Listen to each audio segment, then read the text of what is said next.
Hello, Tim Sylvie here. Now, before I introduce today's guest, I'm massively excited to be joined by a shiny new guest host, Chris McCarthy. Chris commentates alongside another of our hosts, Harry Benjamin, and he's covered the likes of Formula 3, Porsche Super Cup, and the 24 Hours of Le Mans. Chris, pleasure to have you here. How are you feeling about your debut? Presumably, this is the highlight of your motorsport career so far. Of course. This is the thing I did most preparation for over 24-hour Le Mans as well. And thank you for having me on, Tim. It's real pleasure to be on the show. Harry's told me a lot about it. I've tuned in at plenty of times, so thank you for having me on. Absolute pleasure. What are you up to at the moment then? Bit of Formula 3 and other bits and pieces? Yeah, so I'm gonna. Me and Harry are both obviously commentating Formula 3 and Porsche Super Cup this year, which is now in full swing. Formula 3, obviously, they just went down under for the first time. The next round is at Imola, and I'm also going to be commentating for the third season on the Formula Regional European Championship by Alpine, the championship with the longest name. Yeah, so FRECA is what we call it. FRECA, that's hideous. By the way, have you got a? You know how Crofty's got lights. Is it lights out? No, what is it? What's Crofty's? It's lights out. Lights out and away we go. And Harry's got Yeah. his little thing. What's your starting thing? I to be honest, I don't really have a fancy one. I haven't really got one just yet. I feel like you need that. I tend to say just we are go, or we're off away or something like that. Yeah, whatever feels natural at the time. We're underway. Yeah, I don't really have one, but I'll keep that in mind for when FRECA goes racing in 2 weeks at Imola. So it's gonna be great fun to be back there again, and the 24-hour Le Mans as well for the centenary. It's gonna be. Okay. I couldn't even get tickets for my family to come. It was sold out straight away. So wow. Yeah. Okay. Well, should we go green and introduce today's guest? I think we should. Yeah, I think we should. I think it feels about that time. They've heard enough about FRECA, so yeah, let's get to a driver in, My shall new we? favourite word. Today, I'm delighted to say we're joined by the 2019 FIA European Rally Champion and the first British rally driver in 52 years we're able to say that about. We now find him in the WRC, where he's hoping to continue his upward trajectory. He's clearly completely mental, dealing with soaring heat in the car at some races, sub-zero conditions in others, no heaters or air conditioning in these cars. Oh no, flying through ice, gravel, tarmac and all manner of mad conditions at high speed, often sideways, sometimes at night. It's a pleasure to have him here and ask what the hell he's thinking. Chris Ingram, a warm welcome to the Motormouth podcast. How are you? Great, thanks, Tim. That was probably the best intro I've ever had. Thanks for having me on, guys. That is brilliant to have you on, Chris. Thank you for taking the time to join us. So whereabouts are you joining us from today? Because I know rally's been all over the world already, so whereabouts are you joining us from? I'm currently back home in Cheshire, just planning for my next WRC round. So I think I'm going to meet the team manager in Germany this weekend to discuss the plan going forward. It's been quite a strange start to the season because this new Skoda's come out and it's just dominated. I've been in the older car, so yeah, I'm trying to get my hands on the latest one. Otherwise, there's not much point because I'm only here to win. No, we'll come on to that a little bit later. But I do want to address something you touched on there. You're living in Cheshire. You're from that part of the world. You're a City fan, right? So, I mean, are you happy with life with City at the moment? Are you going to beat Arsenal to the title? What's the thinking? I'm loving life being a City fan. Considering I was, in school, I was one of the only few sky blue shirts. All my mates were United fans, and I used to get bullied and picked on for how bad we used to be. So yeah, it's a good time to be a City fan, but I'm still not quite sure what's going to happen this season because fair play to Arsenal. They've been really strong, haven't they? Yeah. How good is Erling? Erling? I can never say Haaland. Erling Haaland. I struggle with his name. He's ridiculous, isn't he? I mean, what a beast. He's an alien, isn't he? Surely. Yeah. Superhuman, but he's surely he's going to go on to be maybe even better than Messi. Yeah. I mean, how many goals has he scored already? About 100. He's ridiculous. It's like 30 or 40, isn't it? Unbelievable, yeah. Right. I'm a Newcastle fan. Shearer's record's going to go, isn't it? It's going to be gone in like 2 years. So definitely. Have City got to play Arsenal again? Is that something that's going to happen? That's couple of weeks, I think. You're not racing when that's going going to it. I'm buzzing for that match. It's a big one, isn't it? So yeah. got some tickets with one of my my old mechanics from Opel, he's German, but he's a big Arsenal fan. So it'll be good banter that. Yeah. Whereabouts did you grow up there? I know you're a City fan. Did you always grow up sort of in Cheshire? And what about racing? Where did that come from? Has it been part of the family all the time, or was it something you brought into? Yeah, I grew up all around different areas of South Manchester. My dad used to rally in the 80s when road rallying was huge at night. It doesn't sound very legal now, but it was a massive thing back then, and thousands of people used to turn up to these night rallies. So he was very successful at that. He was only competing for fun. Most of the time he'd turn up, late or with a hangover, or he'd run out of petrol, but he was a very talented driver. And then when I was a kid, I was very lucky. He gave me the chance to start in a little Citroen C1. And he taught me the skills, really. And then he gave me the first push into the sport, and I've sort of ran with it. Now, as I said in the intro, you and every other rally driver on the planet are completely mental. Do you ever get scared? I mean, the speeds you're reaching are ridiculous, going on all these different surfaces, some which are extremely loose. Are there moments where you think, what the hell am I doing? No. No, you're right, I am mental. I'll admit it. Because I never think you never think about that. If you thought about that, you'd have to stop.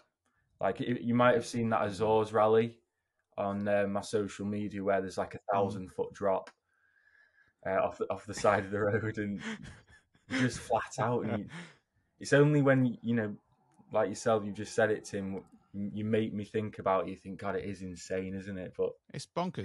In the moment, you never think about the dangers. You just full send. The Finland one that looks quite mental as well, isn't it? That one. Yeah, I've never done insane jumps. Yeah, I'd love to do that one, but it's just jump after jump and flat out. Yeah, I think everyone that's into racing, circuit racing, should give rallying a try at some point, and vice versa, probably. Yeah. So have you ever given circuit racing a go at all when you were growing up, or have you always? So I did a little bit of rallycross growing up, which is the closest thing. And then last year I did a test in a Porsche Carrera Cup car at Silverstone, which was probably the closest thing I've done to proper circuit racing, and I really enjoyed it. And I can imagine with 20 other cars on the track at the same time, it's a hell of a buzz. It's a completely different buzz to rallying, but I can see why that's addictive for the circuit guys. But did you go down the karting route at all? Like, how does someone get into rallying? Because most of the people we have on this show have come karting, F4, F3, F2, one or two onto F1, and others go Formula E or whatever. But what's the ladder like if you are a young guy? If you're 6, 7, 8 years old, and for whatever reason back then, whether it's a parent pushing you into it, you think rallying is for me. I don't want to go the other route. How do you? What's that ladder look like? Yeah, I didn't do any karting, to be honest, Tim. Only the fun little places, the little venues they've got, like Daytona, I think it was called. But I never did any proper karting.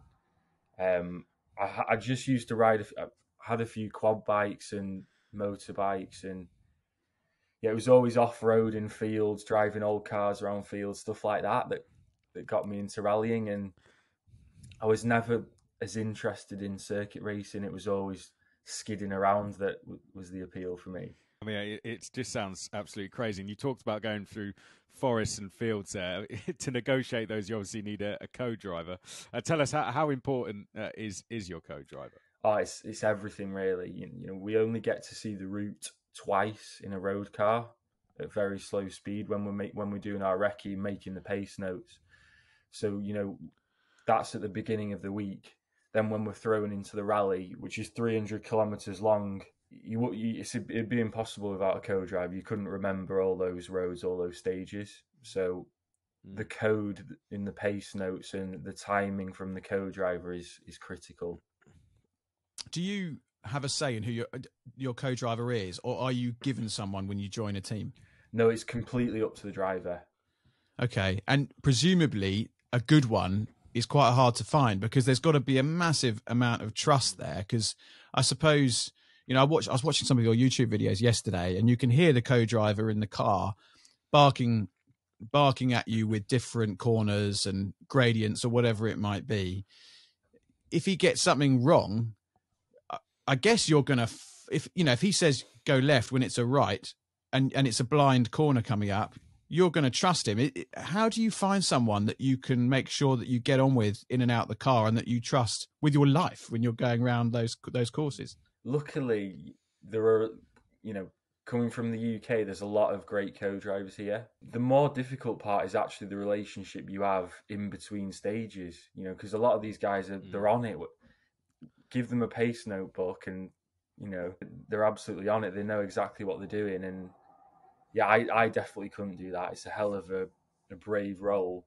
But these guys are completely on it. It's more of the relationship outside the car that's quite difficult to find. Because, yeah, they're quite a strange breed of people, co-drivers. Yeah, I mean, so tell us what a weekend looks like then, because I've always wondered this with rallying. I mean, we know from the single-seater drivers or the sports car drivers we have on, they get to the track, do the track walk, and then free practice, and then into qualifying. What about in rallying, and how does it work with your co-driver? You said that relationship has to be sort of very critical. So typically, once we've gone away, on the Monday we'll do a test with the rally car on a private road or a closed road, maybe 3 to 5 kilometers. That's just to set the car up for the rally. Then on the Tuesday, Wednesday, sometimes also Thursday, we'll do the recce with a road car where we'll make the pace notes.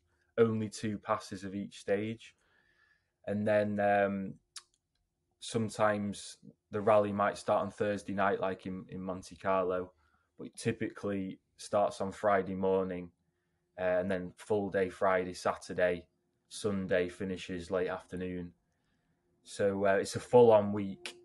But, if we've done the rally before, some of the stages may be the same. So there may be extra prep we can do in the weeks leading up to the rally week.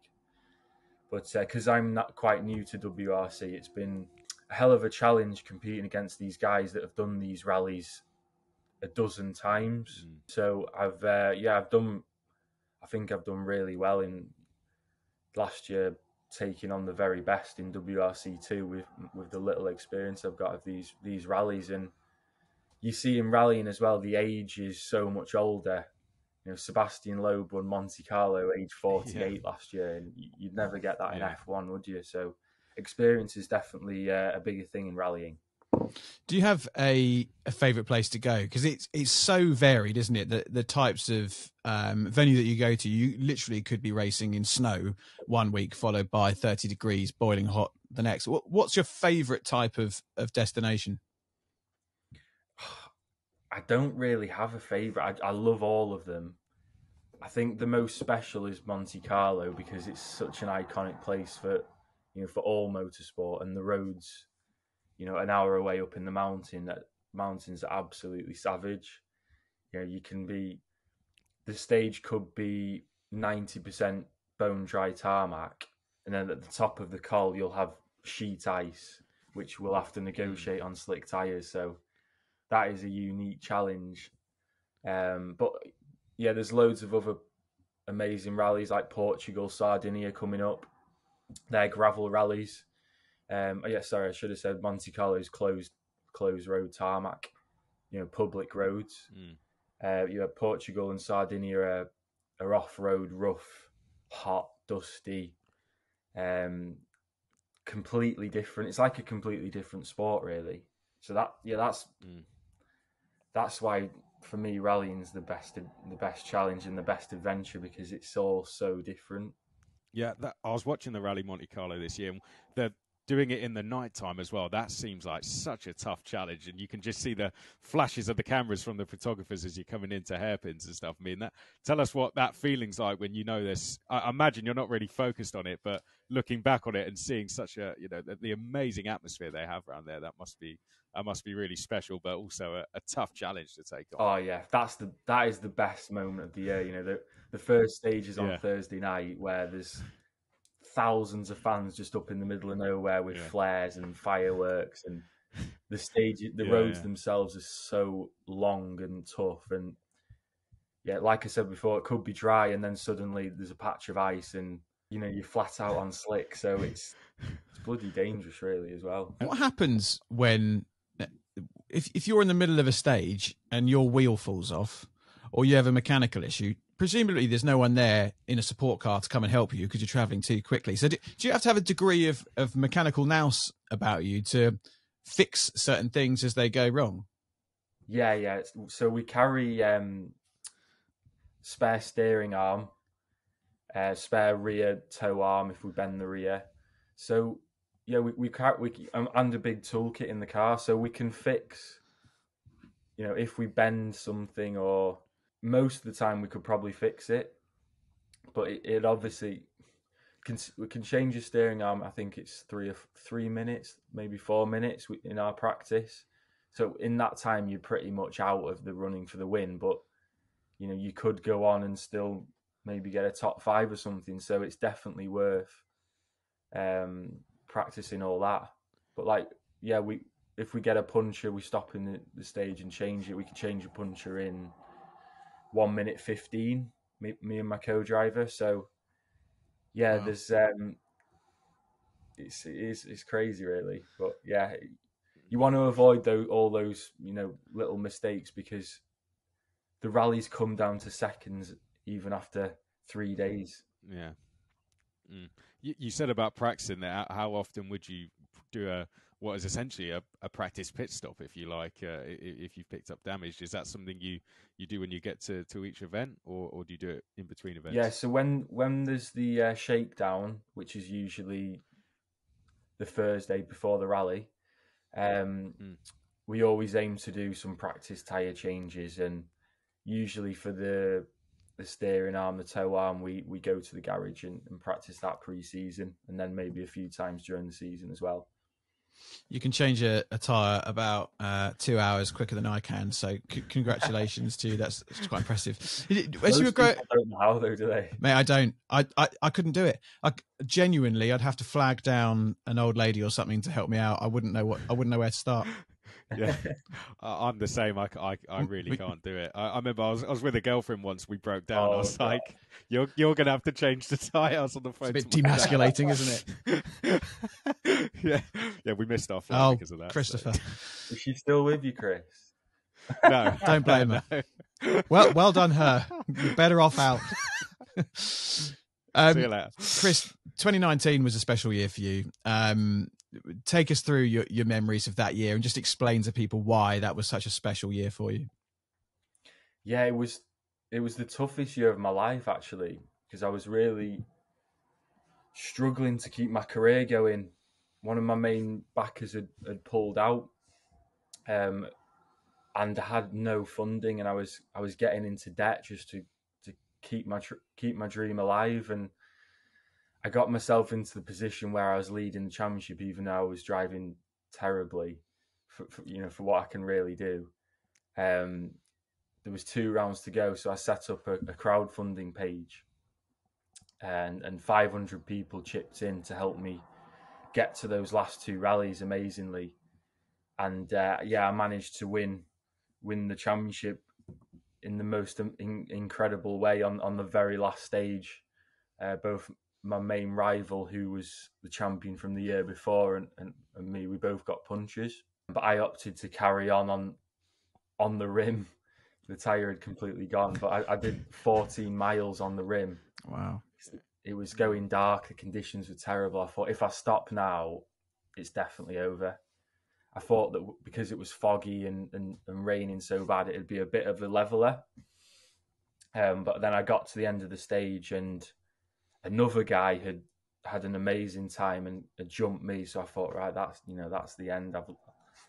That's the end of my career. I've lost the championship. I couldn't see any way of getting the funding. But then I was waiting for my rival, and then I found out he'd also had a puncture, but he'd stopped to change it, losing a lot more time than me. We were in the middle of a forest, in the middle of nowhere for an FIA championship, and not even the FIA. We couldn't even get hold of the FIA. They were back in Budapest trying to work out the points, and it took us half an hour to get the word in that we'd won on points. So it was an insane moment. But just being in that environment, in a thunderstorm in the middle of nowhere, it was surreal. Yeah. How is it driving a rally car on the rim? That must have been. Hey, they're hard enough to drive, aren't they? So how was that going through that last stage? I've had so much experience of driving on really? 3 wheels and stuff. It wasn't that bad. But yeah, it was. The nerves were insane. Yeah. And your WRC2 at that stage, what's the difference for the layman? I mean, I know WRC, and I remember watching WRC loads as I was growing up. I think it used to be when it was on terrestrial television, basically before Sky and everyone took the whole world away from us. Sorry, Chris. There's obviously a difference between the categories. What are those differences for the layman? The best way I could explain it is in rallying, Formula 1 and Formula 2 are competing in the same race. So we are competing on the same stages, also with all the Rally 1 guys. But everyone has a 2-minute gap between them. Mm-hmm. So the world champion starts first, and then I'll start, 20 minutes later or whatever. So there's 2-minute gaps between each car, but we're all in the same race. It's just split into 2 different classes as well. So those classes... So I have actually finished in the top 10 on rallies before and have beaten Rally 1 cars. I was going to say, because so presumably there's a power difference, is there? Is that... So the Rally 1 cars, I think they're 500 horsepower now, around that. Our cars are 300, maybe just over 300. Yeah, so it's quite a disparity. So for you to finish top 10 and beat some of those WRC1 cars, that must be quite embarrassing for the guy in the main class. But does it make you think I should be there? Like, where is that opportunity coming from? Yeah, exactly. That's been my biggest challenge and sort of my biggest frustration this last year, because last year I was finishing the first privateer, not only in WRC2 but in the whole championship really. Every rally I finished, apart from one big crash I had. At some points I was less than a second per kilometre behind the fastest Rally 1 car, which is, ridiculous. Yeah. So yeah, I've just got to keep chipping away and hope that my results I'll get a chance. But there's just so few opportunities at the moment.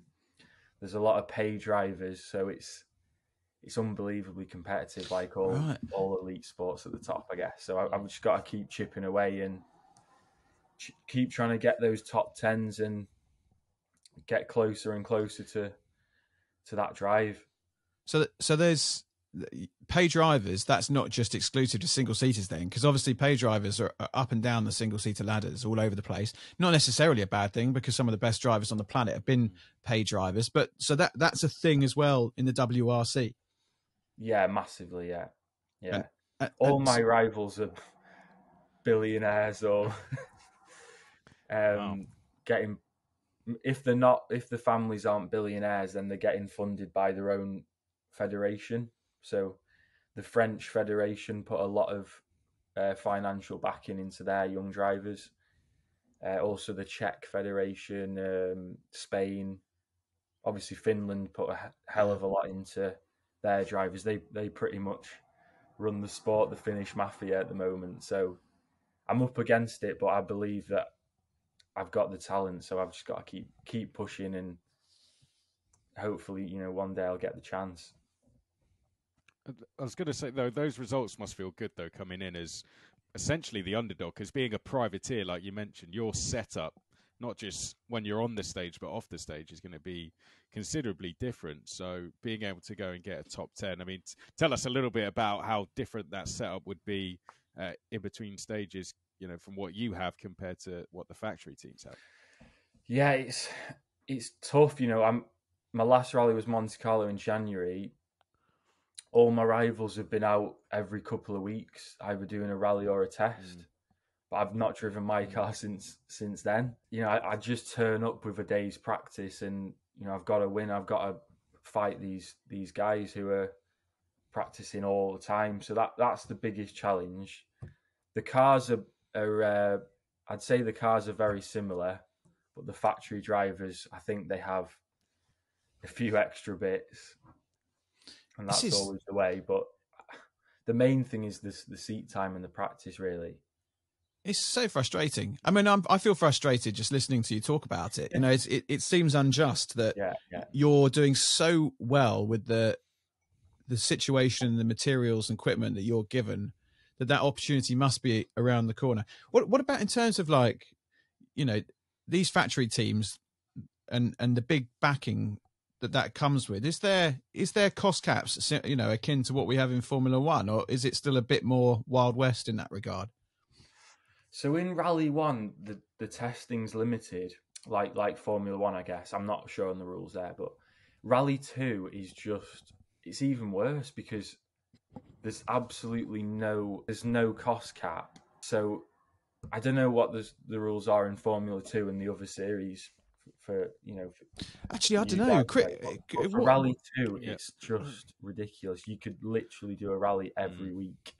In a national rally. The next rally coming up is Croatia, and a load of the guys have just done a rally in Croatia on some of the same stages 2 weeks before the rally, and it's ridiculous, really. So you're not limited to testing then, because obviously in something like Formula 2, limits at all. There's a select amount of test days, and you can't do anything other than that. So that's different in there's absolutely no WRC. limit. Wow, that's mental. Okay. So I could start a team tomorrow and put, I don't know, $200 million behind it, and my mate down the road could start a team, and he's got a budget of $10 million, but you'll compete on the same piece of road. Yeah. Like you could do it. You could test every day if you had the money. It's mad. Wow, that's mental. It sounds like WRC could learn. I mean, it's not often you say someone could learn something from Formula One rules and regulations, but it does sound slightly unfair, but makes what you're doing all the more credible. It's amazing. So, what does the future hold then? You mentioned at the top of the show that there's a Skoda that you want to have. You have an older variant of that at the moment. What's the situation around that then? How does that look moving forwards? My aim is to get my hands on this latest car, and hopefully compete in Portugal and Sardinia. But it's still not 100% because this car's just come out, and it's a budget thing again. The guys with massive budgets have got the first ones, but I'm further down the pecking order because I've not got as much budget, and they know that. So it's quite a frustrating time at the moment, but I've got to keep plugging away, like I said before, and even if this year is a bit disjointed, I've got to keep going, and I'm trying to find the right people to get behind me at the moment, which is more of a long-term approach because I know that I can do it. It's just about finding the right team to have around me in the background now. Have you ever had any backing from the guys at Motorsport UK at all? I know they run some programs and stuff. Have you ever done anything with them in the past? Are they supportive of the rally? So I've not. To my knowledge, they've not supported any drivers financially. I've never had any financial support. They used to provide me with a performance coach, so that was in my earlier years. That was helpful to have someone to speak to and to bounce ideas off. But I think more support's needed, obviously. Yeah, no, it sounds like it. And when you said you're going to Portugal and Sardinia, is that also to, I guess, demonstrate to the bigger factory teams that this is what you can do, particularly teams like M Sport, I guess. Is that what you're maybe looking to try and do? Exactly, because Chris. Monte Carlo seemed like a fantastic performance. Yeah, that's the plan. Last year I had really good feedback from all of the team managers actually in Rally 1. Right. But they all said that. So for example, M Sport are backing Ott Tanak, a former world champion, and they're not backing anyone else. I think everyone else is bringing big money. So I've still got to show a bit more to them. Same with Toyota; they're backing a lot of Finnish guys, and I could do with a few WRC2 wins really to go and really show them now. That's the plan. Well, touch wood, it comes now. Chris, we're gonna bring you into our final 3 questions, which are this week brought to us by our partners and friends at WTF1 Talents. Chris McCarthy, you want to kick off this week? Yes. So the first question from WTF1 Talent: what's got you excited at the moment in general? What's got me excited? A lot, really. I'm dating a girl from Monte Carlo.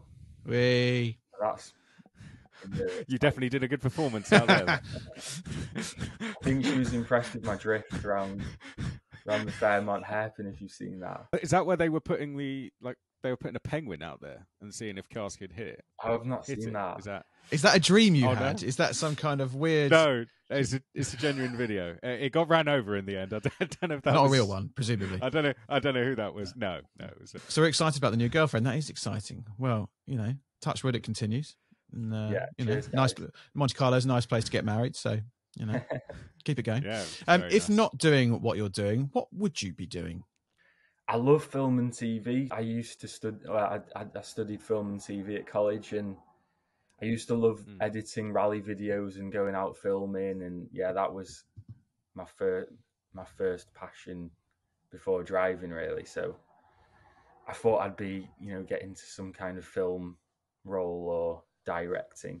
Yeah, well, I tell you, I used to do TV and film myself. I worked as a assistant director for a couple of years, and that was. Yeah, it was hard work, but it was really, really good fun as well. But your knowledge of the motorsport world, I guess, getting into a role in that sense would really work, I imagine. Yeah, definitely. And I've done a little bit of stunt driving. Well, sort of stunt work and working on bits and bobs. And I'd definitely like to get more into that as well. Yeah, that sounds like you're made for that role, especially if you go down to Monte Carlo. You'd be absolutely brilliant around there. A final question. This might be a hard one to answer, but what are you scared of? Failure or not living up to my full potential. Yeah, it's a common thread, I think, with racing drivers, that particularly when it is so, to a degree, for a lot of racing drivers, so hand to mouth. You have to keep performing, or your career could very quickly fail. I think as long as you're giving it your absolute all every day, though, you've got to be kind to yourself as well. Yeah, absolutely. Because the sport's ruthless and the sport doesn't care about you. So it's as long as you're giving it everything, then you've got to be proud, haven't you? Yeah, absolutely. There was a driver that we spoke to a little while ago, and he had quite a sort of pragmatic way of looking at things, but also quite an empathetic way of looking at being a racing driver. And he said, he's basically saying, we're very privileged to do what we do, and we're lucky to be able to do it. He said that what's weird about it is that every time you win a race, you are shattering the dreams of your colleagues. When you're not winning, you're just taking another hit on the road down. And he's like, it's a weird feeling for me to be a racing driver, knowing how passionate I am about it, to be beating others and shattering their dreams, which I thought was quite an interesting way of looking at it. But it is a brutal sport, as you say. And it sounds like, particularly still in the WRC, that's amplified because of the rules and regulations and the challenges that you face as a non-pay driver. So all the best for your future. You're clearly doing all the right things, and hopefully we'll see you in the WRC full soon, and hopefully you get that Skoda that you're after as well, and we see you on the top step. You've had a great career so far. You're still very young, and I'm sure it will continue to go from strength to strength. But for now, Chris, until we meet again, thanks for joining us on the Motormouth podcast. Thanks for getting me on, and it's been great to meet you both. Pleasure.